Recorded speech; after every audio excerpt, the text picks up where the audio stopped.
सबसे प्रेम है, हमारा किसी से कोई वैर नहीं है, पहले ये समझ लो। हमारा सबके साथ प्रेम है, चाहे कोई किसी भी पंथ का हो, किसी भी धर्म का हो, किसी भी जात का हो, हमें कोई दिक्कत नहीं है। लेकिन राजनीति करेगा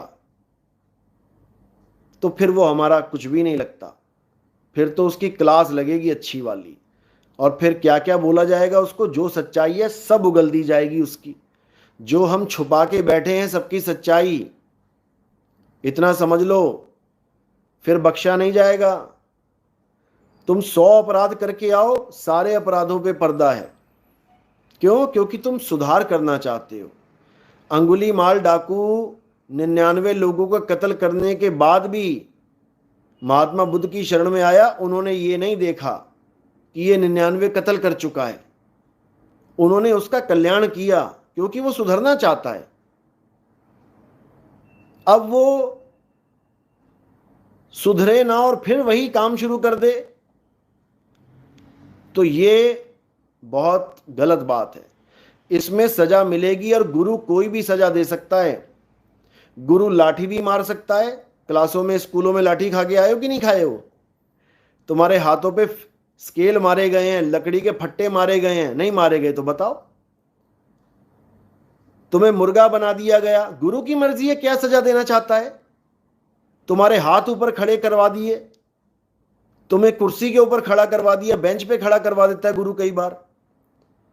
तुम्हें हर पीरियड में क्लास के बाहर दीवार की तरफ मुंह करके, हाथों को ऊपर करके खड़ा करवा देगा, वो उसकी मर्जी है।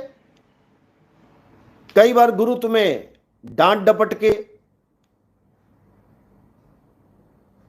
तब सीधा करता है, वो गुरु की मर्जी है। गुरु के पास अथॉरिटी है, गुरु के पास अथॉरिटी है। तुम ऐसे ऐसे संत हैं हमारे देश में, आप यकीन नहीं करोगे, जो इतनी गालियां भी देते हैं, गंदी गंदी गालियां।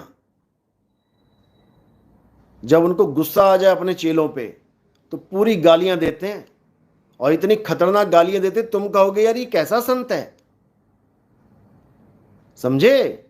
लेकिन वो गुरु की पावर है। वो गुरु कैसे सुधारेगा अपने चेले को, वो डिसाइड करेगा।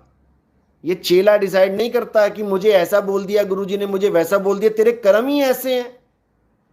जब तेरे कर्म ही ऐसे हैं तो गुरु ऐसा ही बोलेगा, नहीं तो सुधार कर। और अगर अच्छा नहीं लग रहा तो निकल यहां से, तो पंथ छोड़ और निकल यहां से। तेरे बस की बात नहीं है भक्ति करना, समझे। तो गुरुओं के पास चेले आते, कबीर साहब के पास कई चेले आए, उन्होंने उनको नाम दीक्षा दी। पहली बार में दे दी, दूसरी बार में दे दी, तीसरी बार में दे दी, कोई दिक्कत नहीं। और कई ऐसे हैं जिनको 20-20 साल नहीं दी, 20 साल तक नाम दीक्षा नहीं दी। ये गुरु की मर्जी है भाई, गुरु की अथॉरिटी है। गुरु के पास तुम आ रहे हो तो अपना जो मन है उसको घर छोड़ के आना। गुरु के पास आ रहे हो तो गुरु के कहने पे चलना है। यहां तुम्हारे मन का खेल नहीं है कि तुम जो मन आएगा वो करोगे। ये हमारा पंथ है, ये कोई खाला का घर नहीं है, तुम्हारी मौसी का घर। ये हमारा पंथ है, यहां डिसिप्लिन है। गुरु परीक्षा भी लेता है, गुरु सुधारता भी है, समझे। और यहां ये नहीं चलता कि मेरी परीक्षा ऐसी क्यों ली, मेरी परीक्षा वैसी क्यों ली। जैसी गुरु चाहेगा परीक्षा लेगा, ये गुरु का फर्ज है, ये गुरु की अथॉरिटी है। इसमें कोई ना नुकुर नहीं कर सकता, कोई उंगली नहीं उठा सकता। गुरु चाहे तो कैसी भी परीक्षा ले, ये गुरु की मौज है। क्यों आए हो तुम यहां पे? गुरु चाहे सिलेबस में से कोई भी सवाल रख दे तुम्हारे आगे, तुम कहो नहीं जी मैंने लेसन नंबर 5 तो याद नहीं किया, उसमें से आप मत दो। क्यों नहीं दो? पूरे सिलेबस में से कोई भी सवाल दिया जाएगा। और गुरु के पास क्या सिलेबस है? तुम्हारे विकारों को खत्म करने का सिलेबस, समझे। काम, क्रोध, लोभ, मोह, अहंकार, ये 5 लेके आते हो तुम हमारे पास, और जैसा जिसका विकार होता है उसको वैसी ही दवाई दी जाती है। समझे? लक्ष्य एक ही होता है कि अपने शिष्य का भला हो जाए, अपने शिष्य का भला करना है। डॉक्टर के पास जाते हो, अब डॉक्टर को ये थोड़ी नहीं कहते हो डॉक्टर साहब मीठी मीठी दवाई देना, कड़वी में खा नहीं सकता, डॉक्टर साहब मुझे केवल मीठी दवाई देना। वो कहेगा ए शांत रहे, मुझे पता है क्या देना है, मीठा देना है कि कड़वा देना है वो मैं देखूंगा। मेरा लक्ष्य है तुझे ठीक करना, तेरे जीव के स्वाद से मेरा कोई मतलब नहीं है।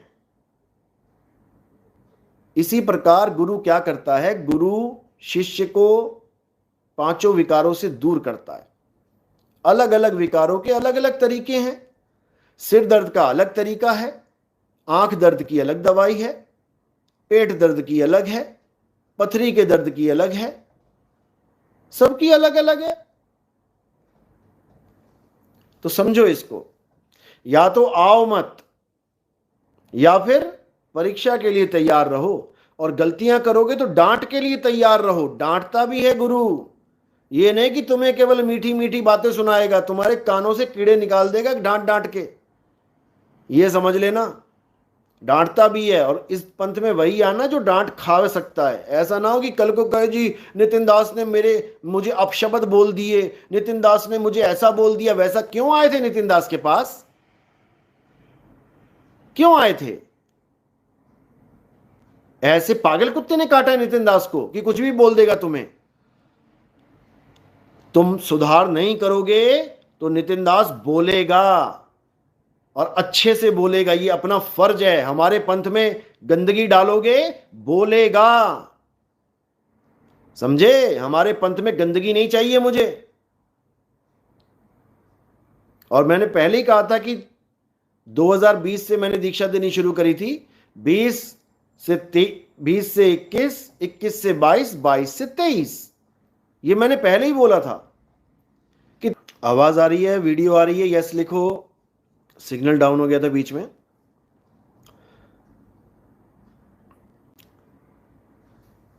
आना शुरू हो गई आवाज, वीडियो आ रही है, यस लिखो सारे। बस भैरवदास यस, ओके। इधर भी यस, इधर भी यस, ओके। इधर उमेश प्रजापति, देवराम जी, शकुंतला रानी, यस लिखो। चलो हो गया। गुरुजी वीडियो रुक गया।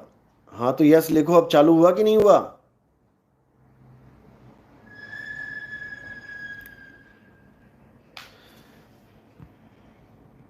तो अच्छी तरह समझ लो, अगर मैं किसी की डांट लगाता हूं तो उसके भले के लिए लगाता हूं। बस इतना समझ लो, क्योंकि हम नहीं चाहते कि हमारे पास आने के बाद भी तुम में कोई कमियां रह जाएं। या तो निकल लो यहां से, कोई मना नहीं करेगा तुम्हें, जहां मर्जी जाओ, कोई दिक्कत नहीं है। या फिर रहना है तो सही से रहो। राजनीति तो बिल्कुल नहीं चाहिए। नई भक्ति हो पा रही है, कोई बात नहीं, किसी और पंथ में चले जाओ, वहां की आसान भक्ति कर लो। तुम्हें अगर ये मुश्किल लग रहा है काम तो मत करो, कोई बात नहीं। 5वीं का बच्चा पीएचडी में आ गया, ठीक है, कोई बात नहीं, उसको दोबारा से 5वीं में डाल देंगे। 6ठी कर ले, 7वीं कर ले, 8वीं कर ले, धीरे धीरे धीरे धीरे पहुंच जाएगा। नहीं पहुंच पा रहा अभी तो, लेकिन राजनीति करेगा तो गड़बड़ है। फिर तो अच्छी तरह सुनाया जाएगा। बस इतना याद रखना। और ये गुरु का अधिकार है, समझे? गुरु का अधिकार है ये। जैसे फौजी का अधिकार है, बॉर्डर पे कोई आ रहा है, घुसपैठ कर रहा है तो गोली मारनी है उसको। इसका मतलब ये नहीं कि हाय फौजी ने गोली मार दी, पापी है, पापी है, पापी है। ऐसा नहीं है। ये फौजी का अधिकार है, ये फौजी का फर्ज है। इसी प्रकार गुरु का फर्ज होता है, गुरु अपने फर्ज को निभाता है। समझे? परीक्षा लेना, पास करना और विकारों को खत्म करना, ये गुरु का काम होता है।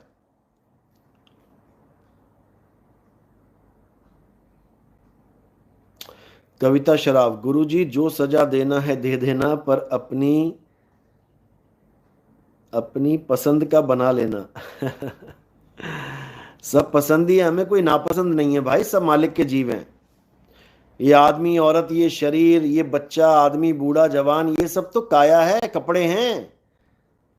आप लोग का स्वरूप सबका एक है और सबका एक जैसा है, कोई बड़ा छोटा नहीं, कोई भेदभाव नहीं। लेकिन जो मन रूपी शैतान बैठा है तुम्हारे अंदर, जब तुम उसके कहे पे चल पड़ते हो, फिर गुरु को क्लास लगानी पड़ जाती है। और कोई दिक्कत नहीं है, सब मालिक के बच्चे हैं, लेडीज जेंट्स का कोई मसला ही नहीं।